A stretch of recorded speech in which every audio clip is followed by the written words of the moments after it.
Masih bersama saya Ufaulia, pemirsa, kembali kami sampaikan 3 berita utama Kaltim hari ini. Dua bocah di Samarinda terseret arus sungai dan keduanya ditemukan dalam kondisi tidak bernyawa.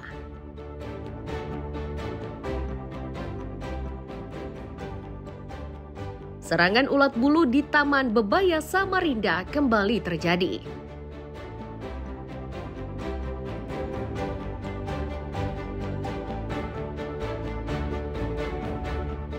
Perayaan Hari Sumpah Pemuda di Kalimantan Timur diwarnai dengan pemberian penghargaan kepada sejumlah pemuda berprestasi.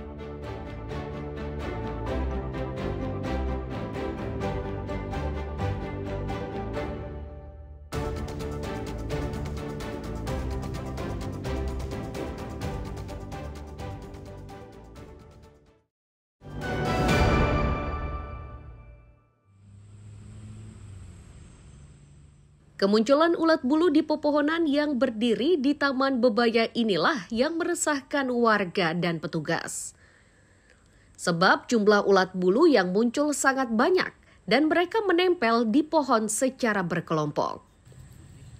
Analis kebencanaan BPBD Samarinda menyatakan penanganan ulat bulu bisa dilakukan dengan cara penyemprotan.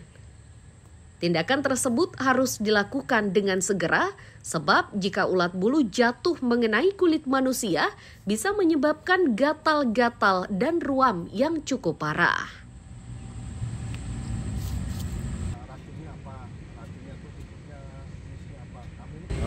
Kami melihat dengan adanya ulat bulu ini sudah ada tanggapan dari masyarakat itu yang sudah terkena dengan bulunya dan gatal-gatal. Jadi kami langsung ke lokasi untuk melihat keadaan di sini. Ternyata memang benar bahwa adanya di beberapa pohon yang ada di pinggir sungai ini banyak itu sekali ulat yang sudah berkembang biak gitu. Itu memang harus segera dilakukan pembasmian atau penyemprotan. Sementara Dinas Ketahanan Pangan atau Ketapang Samarinda mengakui jika kemunculan ulat bulu di kawasan tersebut sering terjadi setiap tahunnya. Biasanya ulat bulu akan muncul seiring tingginya curah hujan. Jadi kira-kira memang serangan ulat bulu ini memang tiap tahun kayaknya ada. Kayaknya harapan kita hama ulat bulu ini kita kendalikan sementara ini, kita kendalikan langsung aja. Kendalikan langsung ya. Artinya akan ada proses pembasmian atau seperti apa, Bang? Secepatnya? Intinya bukan pembasmian sih sebenarnya. Kita harapkan ulat bulu ini nggak bertelur aja langsung. Nggak bertelur dulu ya. Dari sepanjang pemantauan ini ada berapa pohon nih kira-kira yang terdampak? Hampir semuanya pohon kayaknya ini di Rambai Padi ada. Agar ulat bulu tidak semakin banyak dan membahayakan warga yang berkunjung di tempat tersebut, petugas secepatnya akan melakukan penyemprotan dengan menggunakan obat pembasmi hama. Iswanto dan Amir Hamzah melaporkan dari Samarinda.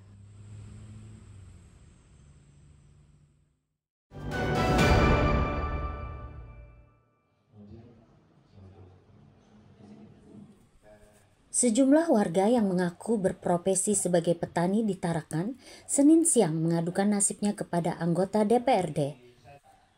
Persoalan yang mereka adukan adalah pencemaran lingkungan yang diakibatkan oleh aktivitas pabrik bubur kertas.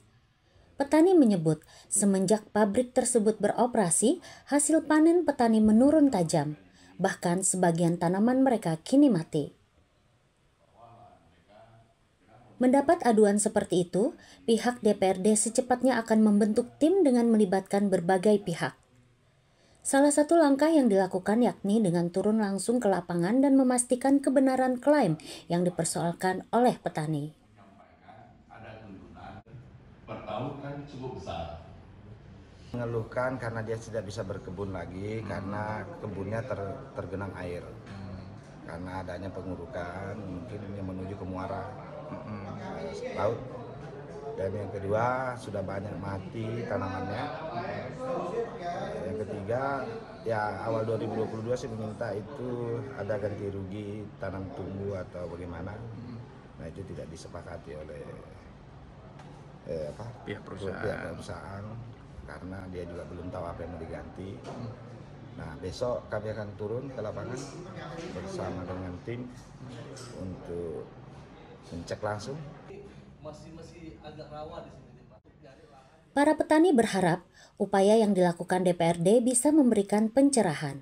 Petani memastikan aduan yang disampaikan ke DPRD bukan untuk merugikan perusahaan, namun semata untuk nasib mereka sebagai petani ke depannya. Mustafa dan Amir Hamzah melaporkan dari Tarakan, Kalimantan Utara.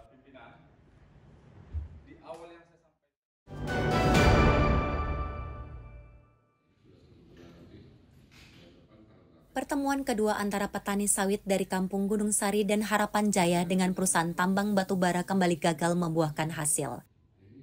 Ini terjadi akibat pihak perusahaan kembali tidak hadir dalam pertemuan yang digelar di gedung DPRD Berau tersebut.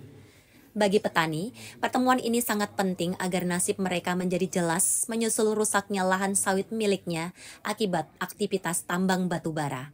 Kebun sawit milik warga kini terendam banjir setelah perusahaan diduga sengaja mengalihkan aliran Sungai Siagung yang lokasinya tidak jauh dari tempat mereka berkebun. Kalau masalah titik terang hari ini belum ada, tapi ada sudah diselidiki karena Dewan mau sidak dulu. Mau sidak Pak ya? Tanggal 4 Oktober tanggal 4 November. Pokoknya mau sidak. Tanggal 4 bulan depan nanti. Alasan perusahaan tidak hadir hari ini apa Pak? Karena undangannya terlalu mendadak katanya. Nah sebagai masyarakat ini kan rapat kedua dan belum ada keputusan sama sekali. Ini bagaimana Pak dari masyarakat menanggapi? Kalau pendapat kami ya kami tetap berjuang melanjutkan perjuangan demi mendapatkan hak kami. Sikap kecewa juga dirasakan oleh anggota Dewan. Mereka menilai pihak perusahaan tidak memiliki keinginan baik untuk menyelesaikan persoalan tersebut. Untuk membuktikan sangkaan para petani, Komisi 2 DPRD Berau akan turun ke lapangan melakukan inspeksi. Ya, kami sangat menyayangkan sikap yang ketidakhadiran dari pihak perusahaan di undangan kedua. Dan mungkin ini kami akan melakukan sidak untuk mengkaji secara faktual di lapangan untuk kita RDP ke berikutnya. Apakah RDP-nya dilaksanakan di kecamatan atau dilaksanakan di mana, intinya kami akan mengundang kembali. Bagi petani, klarifikasi dan hak jawab dari perusahaan tambang dinilai sangat penting. Ini dimaksudkan agar kepastian sebab banjir yang menimpa kebun petani menjadi lebih jelas. Miko Gusti dan Amir Hamzah melaporkan dari Kabupaten Berau.